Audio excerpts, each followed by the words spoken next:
Beth, oh, will you make sure you keep her in there? We're getting ready to start now. Yeah. Oh, there we go. Yo, yo, yo, what up, y'all? We're rolling. There we go. We're going. Yep, we're rolling. So I was thinking that we're going to start out today's discussion with late season stuff, but feel free in the comments of this live stream to give us some topics to talk about, because there's plenty of different things to talk about. And I know I'll forget about stuff off the top of my head. So we'll just keep things rolling and see where this goes. So we'll start out with late season kind of tips. And, you know, one of my favorite parts about late season is that you're not waiting on birds, and the birds are always going to be in some area around you come late season. When we talk about late season, we're talking about like January, late December, when, you know, season breaks kind of come to an end and then your second half starts. That's more late season.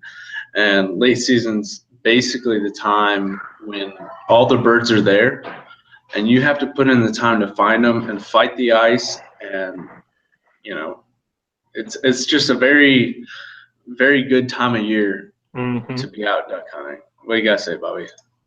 And we hit on this right before we went live here, and my comment was I love late season because it's easier for me, and it's really because late season for me on private land, we've already got them scouted, we've already got them figured out, we've already got the big feeds figured out, flight paths off of main roosts figured out.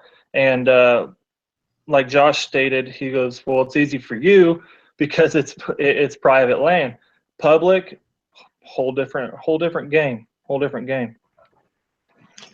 yeah, so hit on that public. So with public land, you're going to be looking at a lot of pressure throughout the season, and whether the birds have been there for a while or not, that kind of makes a difference. So if they're fresh birds, you just had a front roll through, and they're kind of new to the area, you're going to have better chances in late season. But if you haven't had a good hard push, then things are going to be difficult, because come late season, the birds are going to be call shy and they're going to be decoy shy. And that's when your scouting is really going to be key. You need to figure out where the birds are going and where they want to be if you're hunting water on a public marsh or a lake for that matter. But lakes are a completely different thing. We'll stick to marshes right here. So when you're hunting a marsh in late season, the best advice I can give you is go out the night before you're going to go hunt and figure out where the birds go that evening, because most of the time the birds will come back to that spot every morning or in the following morning. So use that, and then if you have to bust ice, bust ice. That's what you got to do. But most of the time, if you find on a public marsh where the birds are going, you won't have to bust ice because the birds will keep that hole open. Right, yeah, man, busting ice. Oof, I haven't done that in a while. We have an ice eater that we'll put in ponds, but and it works great, obviously, to let it run overnight or for 4 or 6 hours before you go out. Flair's in here. What up, Flair? What up, Flair? But we use ice eaters on a lot of our small ponds and stuff like that. You know, when you're hunting public marshes and stuff, you obviously can't do that. You can't go, you know, throw an ice eater out in the public marsh and expect for it not to get stolen. So, man, busting ice. I always have to bust ice on the river. When it gets, you know, below 20 degrees for a week with a hard wind chill, we're always busting ice. But yeah, late seasons, they're good for me as far as ducks.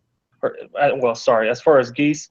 Ducks, man, late season, the ducks here aren't like Josh's, to where they really stay patterned to a specific area of a specific marsh.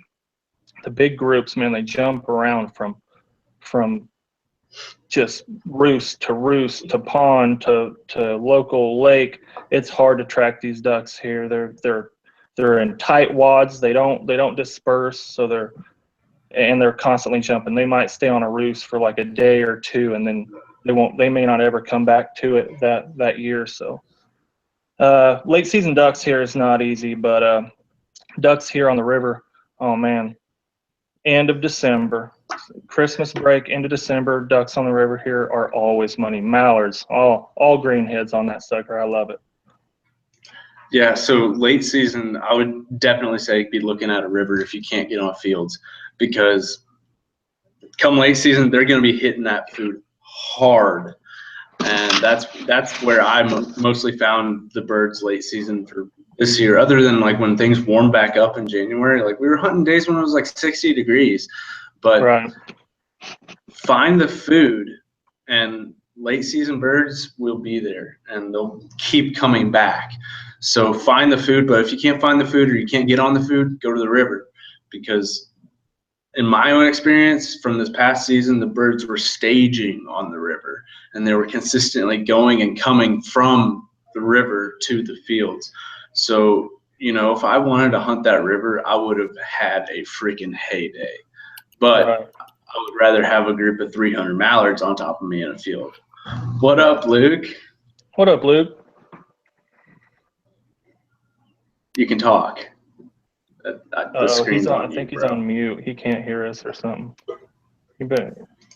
He'll figure it out. But for the comment section here, we want to have you guys give us some topics to talk about for this stream. We didn't really come up with anything this time, so let us know what you want to hear us talk about, some tips and tactics and different things. We're kind of a big book of knowledge. You just got to open her up. Yeah, I like I really like the questions that kind of come out of nowhere and ones that me and Josh haven't covered or haven't even thought about, because I'll tell you what, there's so many intricacies to waterfowl hunting, and it's really easy to forget those. A lot of the beginner stuff. It's hard to forget that when you start gaining more knowledge or anything. It's just like fishing. You know, you forget your basics and you get into better tactics that work. But yeah, we need some good questions. What do you mean by breaking ice? Breaking ice is what it is. You go out there and break the ice, create a hole in the river or the pond you're on, watch it freeze back up, and try to hunt it.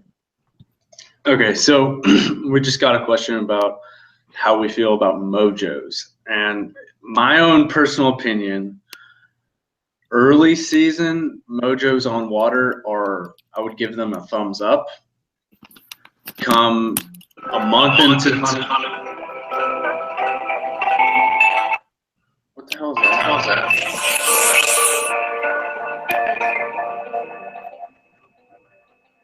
that? Luke, what are you doing?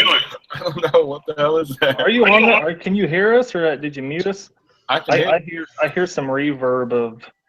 Turn the stream off, bro, on YouTube. Just turn that stream off. Just pause it. Okay, I think you got it.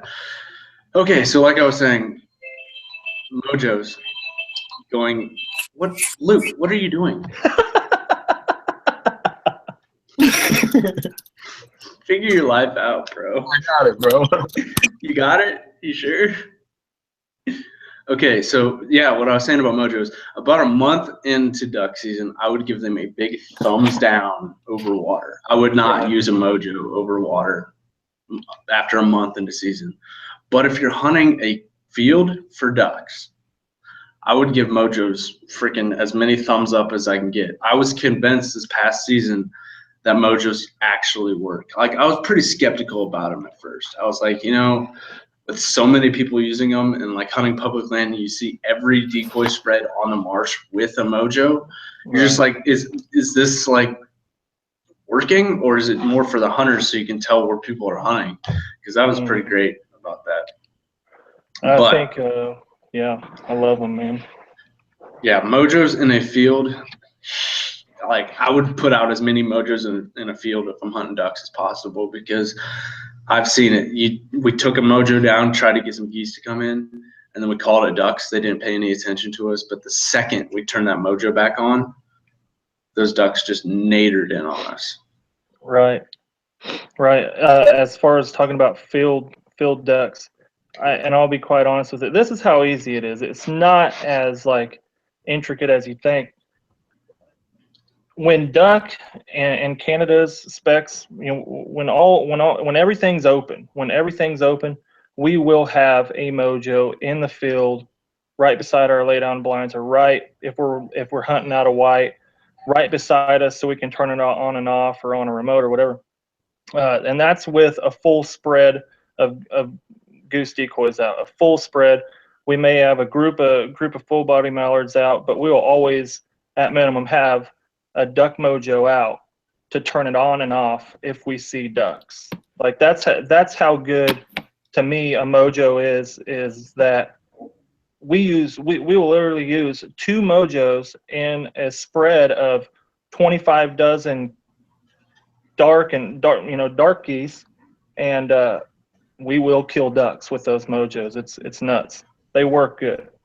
Learn how to use them, turn them on and off when you're supposed to, and like you said, sometimes you just pull them. Sometimes you got enough wind and motion in the decoys where you can just pull them, and you kind of cut back on calling, and kind of works better. So.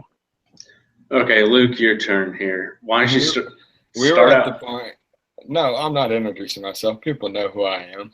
We were to the point of just running out there and taking the wings off and then running back to our blind. Yeah. We'll usually turn them off and then just tilt the wings so it's like Right. that. Yeah. Basically flat. But seems to work, man. I love mojos. Oh yeah, me too. I feel the same way that what you guys are saying, for sure. Mojos in the late season, over water, cut them.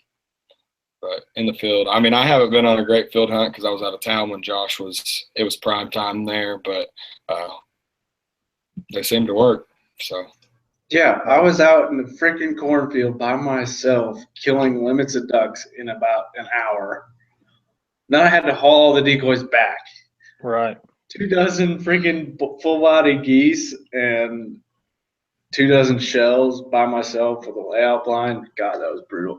But that brings me to my next point, is full body ducks for field hunting, because I have killed every field mallard this season over only goose decoys and mojos. Mm-hmm. You don't have to spend a whole lot of money getting a bunch of full body mallards. I agree. For a field, because you can kill just as many if you have goose decoys. And the advantage to goose decoys is that the ducks will see them from farther away. Mm-hmm. If you think about it, a goose is like 3 times the size of a mallard. So by having full body geese, goose shells, you name it, just any kind of goose decoy, silhouette, sock, whatever. If you put those mojos out, get them spinning, you see the ducks, give them some calls, you'll suck them right into those goose decoys. Like, they don't care. The ducks do not care. They just, they love geese. Ducks love geese, but geese hate everybody else. So take advantage of that. Yeah. So that's just my 2 cents. Oh yeah, that's right on. That's right on. I think the most, honestly, with all the decoys that our group has and stuff, I think we have maybe 2 dozen full bodies, and we haven't pulled them suckers out for a while. I think we pulled a dozen out one hunt this year, and it didn't even make a difference. On the river, I love sitting them on sandbars in the middle of the river, or in shallow water on the river. I love full bodies on the river, in the water, on stakes, and the wind will always be ripping down the river, no matter it's from the east or west here, or even out of the northwest. It'll rip down there, and those full bodies really move on top of the water. So it is literally as realistic as you can almost get. I like this question here. Besides the basics, guns, ammo, flashlight, decoys, he probably means calls, all ammo, obviously. What's something you cannot go without? I like snack. That. A snack. Okay, Luke, you go. A snack. I mean, you can't go hunting without a snack. You always got to have a snack with you, because when you're sitting in the blind and it's 4 o'clock, 3 o'clock in the morning, you really, grab a quick bite to eat or whatever. You stop at the convenience store, and then, you got to have a snack. That's my 2 cents on what you can't go without. What's your favorite snack, Luke? Red Bull and Reese's, dog. He's like that Snickers. How many? 8 Reese's and 2 Red Bulls. God dang, son. Yes, sir. Dude, you're just like, the 24 ounces. Yeah. that's just like Flair. Dude, you and Flair are identical. He brings a case of Red Bulls for a 2-day hunt, dude. We get down on them. You need it. Oh yeah. All right. Oh yeah. Bobby, what's something you can't go without? Well, I got it's kind of a basic thing, but not really. I bought some nice expensive Arctic unders, and I used to just run the Under Armour cold gears. These Arctic, I have to see what brand they are. They got a thick fleece lining on the inside. These things are money. So that's my first one, but it's kind of a basic deal. The second one, dude, I bought Thermosol sole inserts that are lithium battery rechargeable suckers on a remote. Oh my god. Cold feet in waders, never again. My feet will become numb in 30 minutes in waders. I have good ones too, and with these suckers, dude, it's over. You're gonna have to send me a link to those. I want some. I think they're like 100. It's ridiculous for some insoles. I'm not gonna lie, but they're like 100 and 110 bucks or something. But That's man, okay. they're gold. Don't get a hole in your wader though. I don't know if it'll ruin them. Luke Connor with a hole in his waders the whole damn season, dude. I can just picture myself with leaky waders, and I got those batteries in myself, and I'm walking out into the water, and I just get shocked. Yeah, you may not want to make that investment, man. No, Luke Connor with a hole in his crotch the whole season, and then come the last 2 weeks of the season, Luke just starts wearing his bibs when we hunt a pond. And he goes around the edge of the pond, picks ducks up, and then this one duck starts swimming away. I'm like, Drew, get the duck. He's like, I don't have any waders. And I'm like, you suck, because I didn't want to get this stupid pond, man. Yeah, you can only go about knee high when you got it in the old crotch. Oh yeah. Yeah. Oh man. So we got snacks. We got one guy who needs food. We got a dude that needs to keep his tootsies warm. And what did you say yours was, Josh? I haven't said that yet. I don't know. That's what I'm waiting for here. Come on now. Something I can't go without.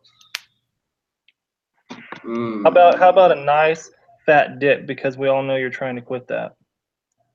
Is that pretty rough? Is that going to be pretty rough this year on you? He'll continue dipping if when it gets to waterfowl season. You're gonna cheat. So, one thing I can't go without during duck season, I would have to say a nice hot cup of Joe in the morning. This one time, Luke tried to figure out the best way to get to a spot in the public marsh, and it was not the best way to get there. And he had his Yeti cup with coffee in it, and he shoved it down inside the pocket of his waders and just was walking through the marsh carrying all this crap in. And he's like, dude, I didn't even spill it. Man, I'll tell you what, caffeine is a must, dude. Oh yeah.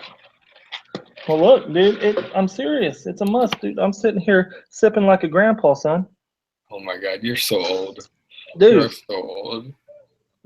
Dude, this is pure grade A Keurig right here. This will knock your freaking chonies in the dirt. Dude, Keurigs suck. I hate Keurigs. Dude, that coffee, dude, that's strong.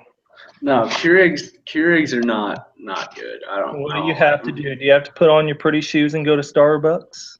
No, I just take my beans, throw them in the grinder, grind it up, and then put it in my You got an electric grinder or a hand grinder, Josh?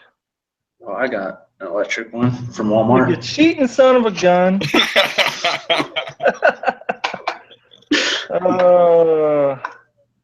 Any good comments here? Favorite shells to shoot at geese. I shoot my favorite shells to shoot at geese are the ones that kill them. Yeah.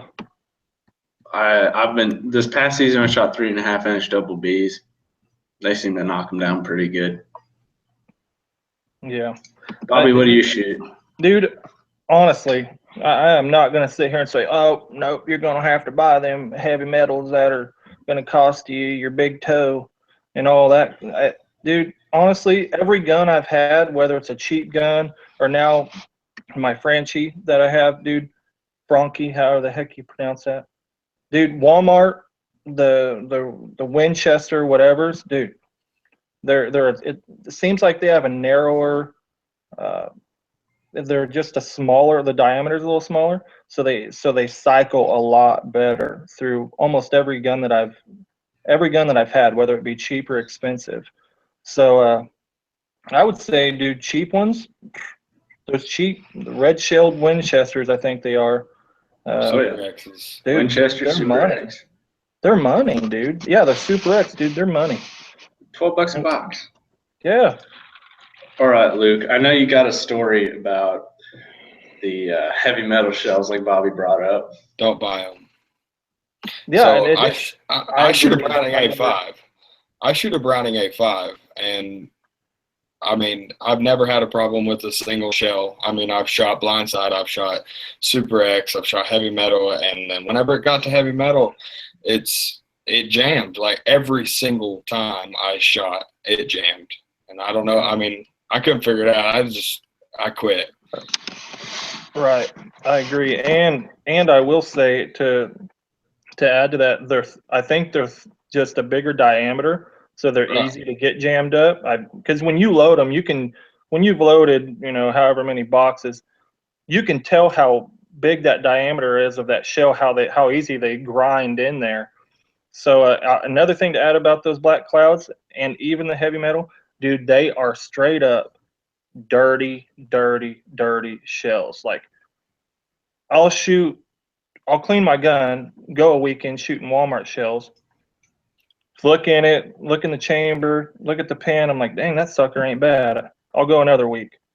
If I go through even one box of black clouds or heavy metal, dude, you can scrape the black off inside of it every time. It builds up in the creases. Literally 2 boxes, I'm ready to clean it.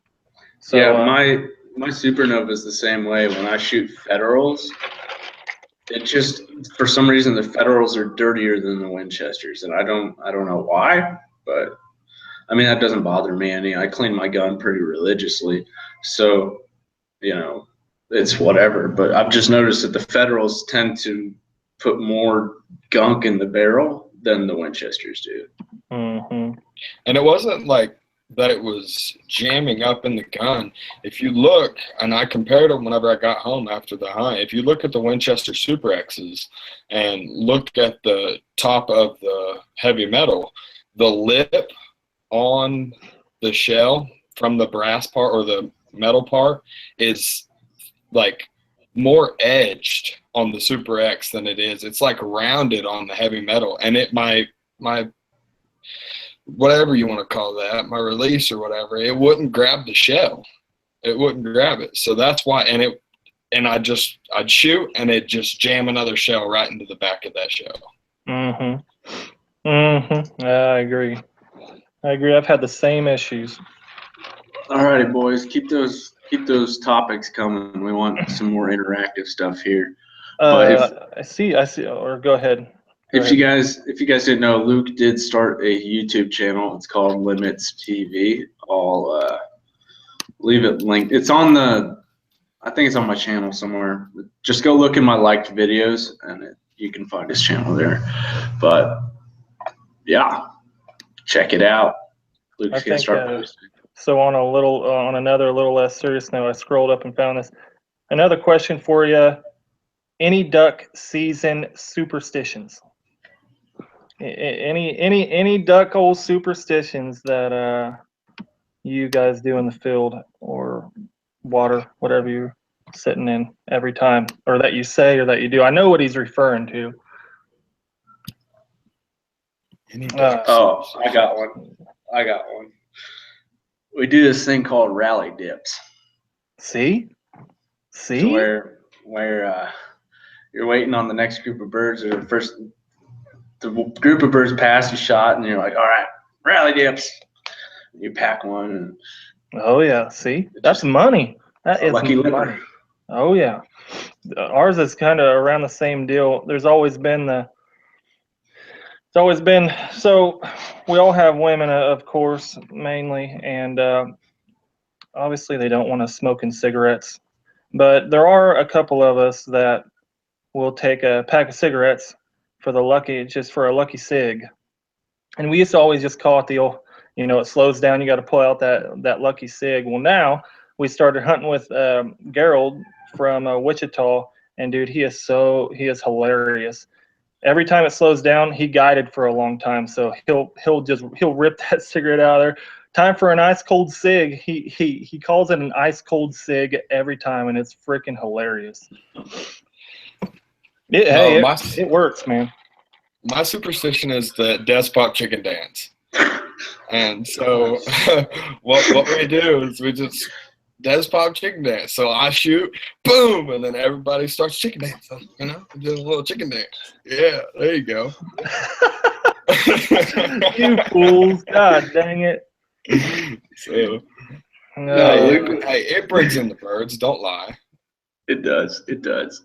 No, this talking about the dust pop and chicken dance brings me back to like 2 years ago when we were hunting that lake all the time. Oh my God. So many dust pops into the trees and chicken dances. So many.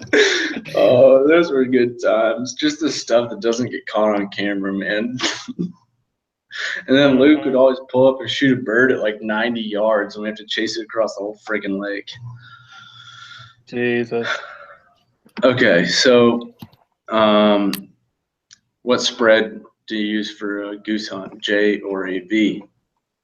Bobby? That's funny. This is kind of like the last time. That video, it's weird. It's going up tomorrow, and it is exactly about that, dude. For real. I call in the video. I call it a U or a V. I don't think I ever used J, but it's like kind of all the same. I will say that is the primary spread in fields that we use are J and V and U spreads. Now it's a little different when you're hunting out of a tree row. Of course, you got to start your spread at least at minimum 20 yards off that tree row.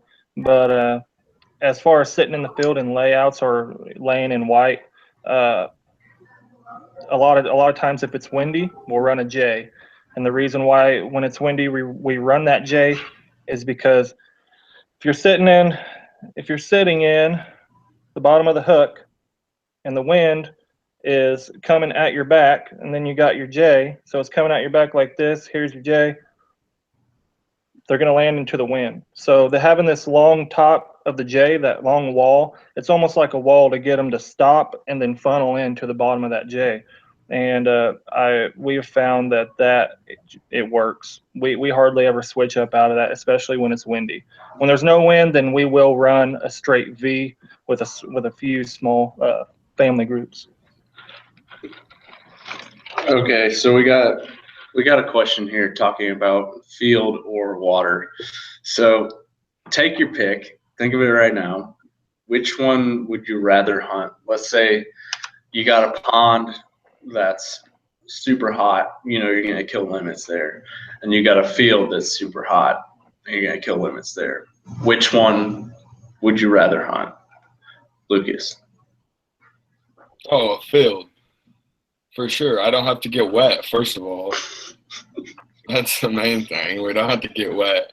And I mean, I just think it's so much easier to hunt a field than it is to hunt over water. I like full bodies. I'm not a big decoy fan. I know we had many hunts over water that we slayed ducks, but a field hunt with limits, you can't beat it. Bobby? I think this is the story is gonna be like, so you guys hunted water all year and got sick of it, and field you didn't get that much. I hunted field all year, got sick of it, and didn't hunt water that much. Honestly, right now where it stands after the season of nothing but field hunting, I love it. Just like you said, it's easy to set out them decoys. We literally pull the trailer directly out in the field where we're going to set up, it's easy picking up. But dude, straight up, my favorite of all time hunting is good river hunting. I love good river hunting. It gets so good with the mallards here when it's good that, I mean, you can't beat it. And they're fast. It's fun shooting. I love some good river hunting. Okay, Luke, this question is perfect for you. Have you ever been bit by a goose? No, he tried to though. He tried to get me, and I kind of got scared of him. The goose kind of, they hiss or whatever, and he lunged at me, and I almost hit him with the buttstock of my gun. But I mean, I grabbed him by his neck and just held on to him like a little pet. What'd you name him? I don't know. I forgot. We had Tom and Jerry. Oh yeah, Tom and Jerry. Yeah, that's right. They were both alive. And then okay, I thought he was dead. I wrung his neck, thought he was dead, put him in my bag on my blind, my layout blind in the foot area, and we get out, and I turn around, this goose is hopping out of my blind. First of all, why are you putting animals in the blind with you, son? Because it's good for your health. Keeps you warm. Oh my God. Yeah, it keeps you warm. No, if you go back and watch some of the videos, you will see that Luke always throws the geese in his blind, no matter what. He just throws them in there and climbs in after him. It's the bad deal is you can't see his hands. What are you doing down there? What are you doing in the blind there, Luke? You cuddling geese? I cuddle way hard with geese. Hey, remember that lesser that was in your blind? No. We started picking up decoys and it popped up. Over in that Milo field? Oh, yeah. Remember that time that that goose wouldn't die? Yes. We're not going to talk about that on camera. It's a graphic story. Let's just say a goose lost its head with a shotgun. Jesus. I gotta tell this story now. So this goose would not die. Like, we shot it and we wrung its neck and we tried everything. We and even put a finisher to it. Just keep in mind. We stuck a finisher in its head, and the goose did not die. He kept getting up, walking around. So Luke's like, I'm done with this. He gets out of his blind, barreled down it like this far away from the head of the goose. Jeez. He pulled the trigger and it just. It'll be all right. If you look at the picture of the 5-man limit, you'll see it. Oh, I think I remember that video. Okay, what else we got here? Ever fell in a tree hole when timber hunting? I don't hunt timber, but we did fall in the marsh a couple times. Yeah, I've never hunted true timber. And it's kind of a, we were talking, I think on the last live chat, we were talking about like kind of the fads to duck hunting and whatnot. I would love to do timber hunting, but if you think about it, it'd probably be kind of miserable. You're standing all the time, leaned up against a tree in the water. Got to hold all your stuff all the time. Can't put it down anywhere. You can hang it from a tree, I guess. But even I have heard how hard it is to go down to Arkansas, down to Stuttgart, and that whole thing. How hard it is to even, like, you can't go down there and just go hunt. There, you have to be guided by an experienced guide with a bow that has points already on his GPS. It's a hard deal to go do that. And it's and like I said, it's kind of that fad deal. It became that fad deal to where now Stuttgart, it's so overly hunted that when you pay to go down there and get guided. And one of my best friends did this last year. He went with his brother-in-law or his uncle or something, and paid good money to go. And he said we do way better hunting here. So not done a lot of that, but I would like to try it sometime.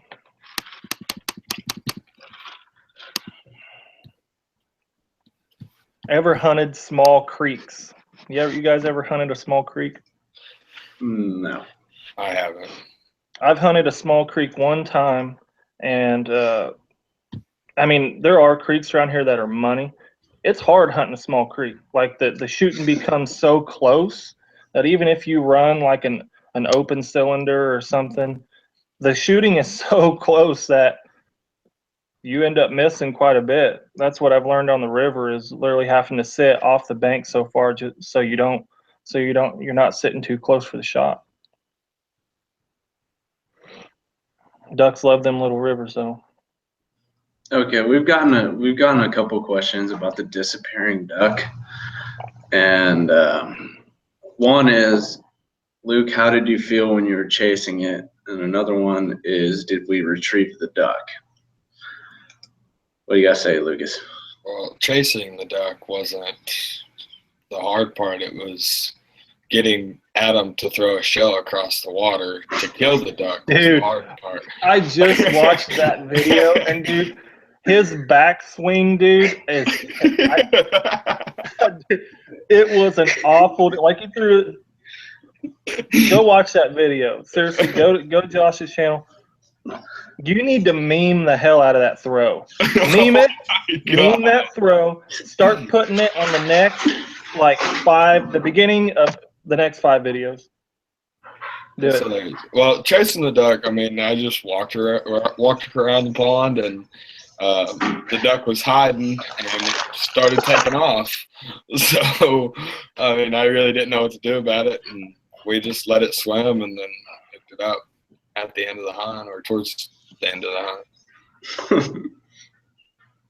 hunt. Yeah, Adam is left-handed, so that just makes his throw even more awkward because he's left-handed. And I don't think Adam played baseball or anything, so. The shell was supposed to go this way, and it went like this way. And the sound it makes when he throws it. Well, I'm not quite sure it made it a third of the way across. No, it's like off of bench warmers, you know, where he's gonna hit a home run and then he like brings his bat down and points right by the plate. Yeah. Yeah. Bad deal. What do you guys got for us? We need more discussion topics here. I would say that here's a good one just to hit on for like a minute or two. It's all about the experience, dude. Hit it on the head. There's been a lot of hunts that haven't been as far as successful as far as shooting big amounts, but there's been a lot of hunts where we've had birds work us, and the show was so amazing, so huge, so epic that it made the hunt. So experience, man. Just going for the experience. Oh. Getting off your couch and getting out there, man. Once you do it once, you're gonna want to go back and hunt waterfowl again. Yeah, you're gonna want to do it. That's what I try to tell some of my buddies that want to get into it and everything. A lot of them have always quail and pheasant hunted and done a lot of walking birds, upland birds. And I'm like, look, if you want to go on a hunt that's action packed and you don't have to walk your ass off, you're gonna be addicted.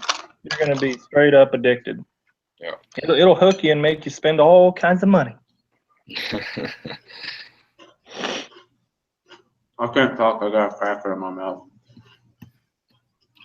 Talking about the experience, sometimes we don't know what to do. There's so many birds that cup up into the spread that you're just in awe with what is coming down on top of you. And sometimes we just completely miss birds or don't even shoot at the birds because it's just such an awesome view of what you have right in front of you. Oh yeah. What was that? That video was got him in an artery. Yeah, where we just let all those ducks just cup up and land. Yeah, right at shooting light. And the reason we did that is because you didn't have your gun loaded, but I mean it's still cool to watch.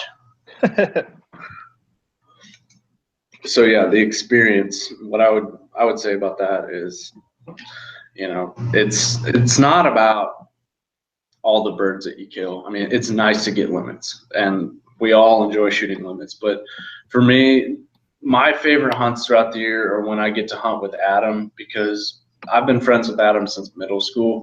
And, you know, when you get to this point in life where you're halfway through college and, you know, you don't really connect with your high school friends like you used to, but it's really neat to have Adam come up and hunt with us, and having a friend from high school to be around and share experiences with you. So that's probably my favorite aspect of waterfowl hunting, is getting out and being with people that you truly enjoy being with and spending time with them. And it will make your friendship stronger. That's for dang sure. Because if they can stand you at 3 in the morning when you're cranky, they got you. Oh yeah. Oh yeah. Oh yeah. Favorite decoy size? The size that floats and kills ducks. Yeah, I don't know if there's a size difference. There isn't sizes for decoys. Unless There's like magnums. Yeah, go with the magnum shells. You can literally hide under the dang things. And people will shoot you with rifles off the side of the road. That ain't no lie. Okay, we get asked this a lot, is diver hunting.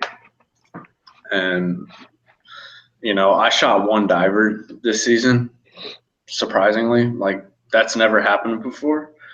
But, you know, it's not that I don't want to hunt divers. It's just that I shoot mallards, bro.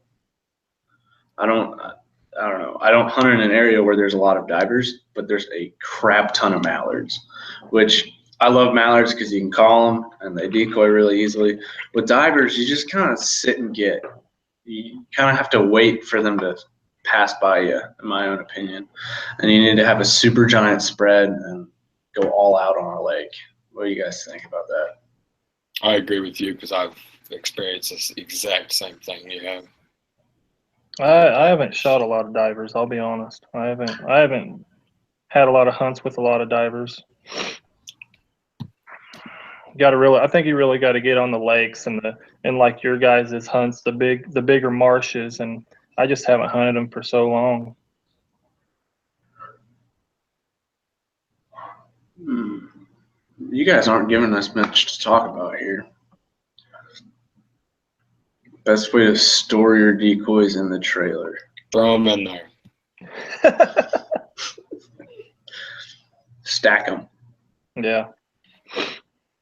Yeah, there's a couple different things that we do. Some of our older decoys that we don't necessarily care that much about, we use big seed bags. If you go to your local elevator, especially right after the main wheat harvest season, you can buy old seed bags, and these bags are strong. They have awesome handle loops on them, so you can pull them with like a couple people, and we can fit like 3 or 4 dozen deeks in each seed sack.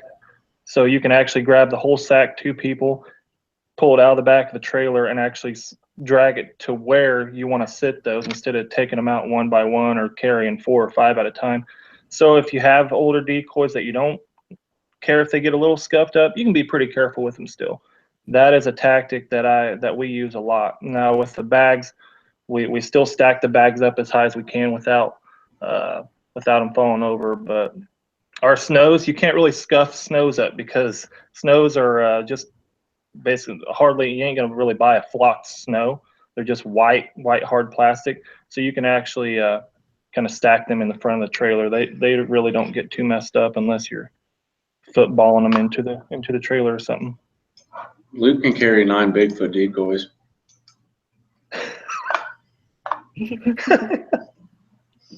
9 on his arms. That's a beast of a man right there. Roar. Favorite time of the day to hunt ducks, morning or evening, boys? I've got to say morning, personally. I'm gonna say evening. Sunrise. Evening, bro. Evening hunts are the best because it's not cold. Yeah, it's true just that. gold when you're picking up. Yeah. I've had so many good hunts in the evening. It's almost ridiculous. But I mean, for me, it's like kind of, you know, it can go both ways. But I've had some really awesome hunts in the evening, and I've had some really awesome hunts in the morning. But it just depends on the spot that you hunt. For sure. Here's how I look at it. I'd rather hunt in the morning over water and hunt in the evening over a field. That's exactly what, for me, that is, if I had, my main options every year are that right there.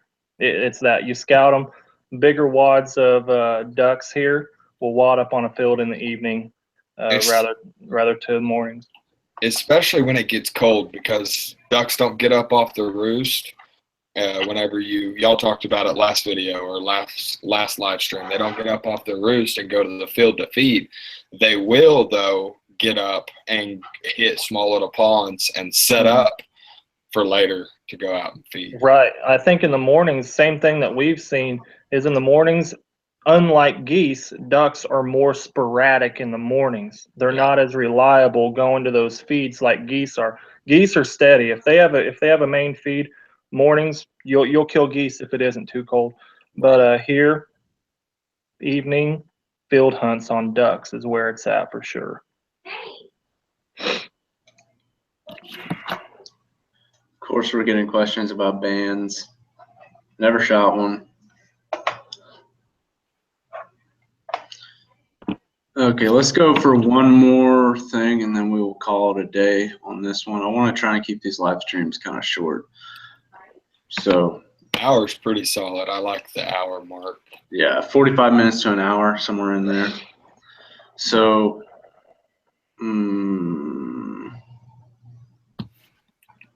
we've been talking about field hunting a lot, and I mean pond hunting also. People are asking what type of layout blind do we use. I don't know if y'all went over that last time or not. We didn't. But we've got that a few times. Okay.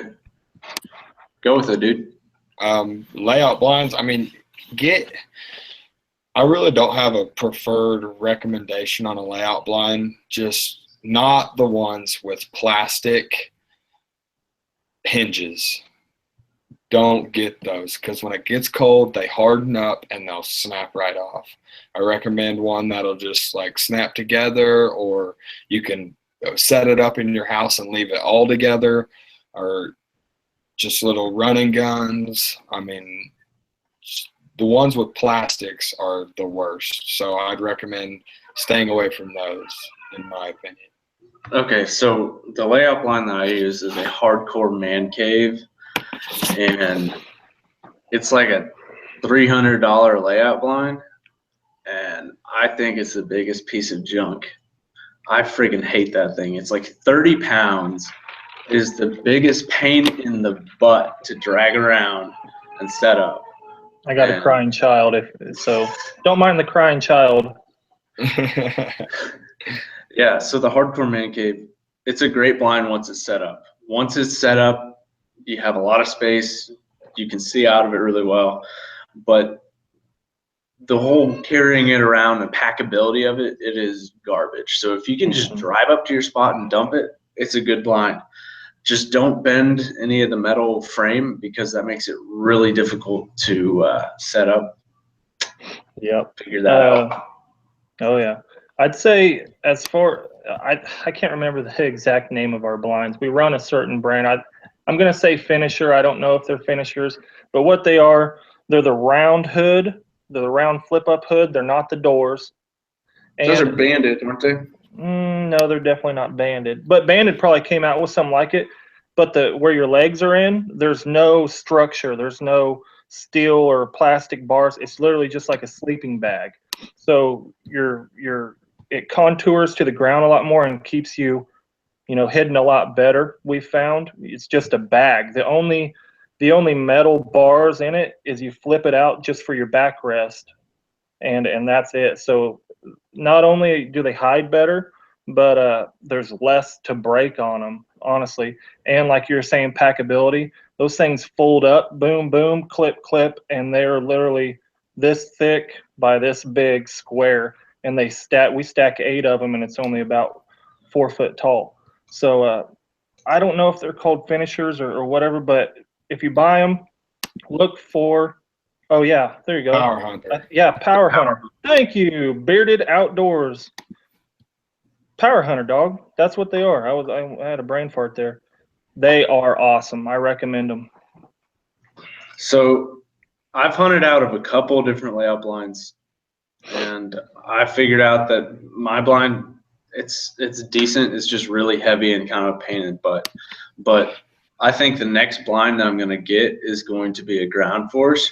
I hunted out of that once this season, and I really like the way they fold up and how light they are. And then I also like just kind of how it's roomy, but not like super roomy, which if you really think about it, you don't need that much space in the blind because you can just put your bag behind you and you're fine. But yeah, I like the ground force blind because it's packable. And that's something that you really don't think about when you're in the store. You're like, ooh, man, this blind's really big and it's got a lot of space in it. And this one's got this camo pattern or whatever. The biggest thing that I would say to think about is how much does it weigh? And then also think about how easy it is to carry in. Because if you're carrying in a layout blind, chances are you're carrying in your blind bag and your shotgun and whatever else. Because a lot of times I strap my dozen decoys on me, my gun, my bag, and my layout blind, and I walk out there. And that's heavy. So think about that when you're buying your next layout blind, is like just kind of how packable is this and how is this going to fit into the way that I hunt. So like if you drive into a field and you can plop, it don't matter. But if you're walking in, think about something packable. Yeah. Somebody said about A-frame blinds, love them. Love them. If you're going to sit up on the edge of the field or in a high weeded, high weeds around a pole or something in the middle of a field, A-frames, once you have a good hunt out of an A-frame, they are so comfortable. You're sitting on a bucket or in a chair, you have a bunch of room. They're nice. I love A-frames. Bobby, I watched a hunt where you had some sort of A-frame. You had like 12 guys. That's when Flair was down. Mm-hmm. Like 12 guys behind that thing. Yeah, dude, they're awesome. Roomy. They're awesome. I think there's two different, well, there's probably like 3 or 4 different videos, but there's 2 different A-frames that we use. My buddy Nate, he made some homemade ones, and they work great. They're just heavy. You have to literally haul them on their own small trailer. They're so big and bulky. The AV&X are the other ones that we use. The AV&X ones are awesome. I mean, all the bars collapse to like this long. You put them in the material that goes on the sides, that unstraps, you lay it all together and you roll it up. And so it's just a roll, this big by 5 foot long, and it has a shoulder strap on it. They're a little heavy, but if you're going to tote them in with a truck or something, man, those things are awesome. They're just expensive. Right. That's like the tangle-free panel blinds. Those things are sweet. Yeah. And I think for the tangle-frees, that's per side is how that price is per side. I was like, oh my Lord. Yeah. So. Okay, I think we're going to call it a night on this one. I want you guys to go over to Luke's channel, Limits TV, and also check out Bobby's channel, Bobby Got Films. Go give them a subscribe and help them out. And we're going to try and start doing these every week, every Thursday. So come on back and we'll be kind of just chatting it up, talking duck hunting and doing just fun live stream stuff every week. So you guys got anything else to say? Bobby, do you wear those to weld in? These bad boys right here? Dude, these are my spotters right here, baby. Oh, man. Dude, hey, I straight up hate. I've said this in a couple videos, dude. These are my safety glasses from work, but they're Wiley X. I don't know if you've heard of Wiley X. Dude, they're bad. And they're self-tinting. Dude, safety. I can do any type of man work. I can do any type of man work in these bad boys, man. I love them, dude. I hate contacts. Contacts drive me nuts. Right. So you saying any kind of man work, so you can change diapers in those? Oh, dude, you got him. I'm having a little boy, man. Them suckers, little boys like to. Oh, pee all over you. Oh yeah, I'm gonna have the goggles on at all times, baby. Yeah, I'm over here with a big old glare, looking like a goon. Alrighty, guys. Thanks for tuning in this week. We'll catch you later.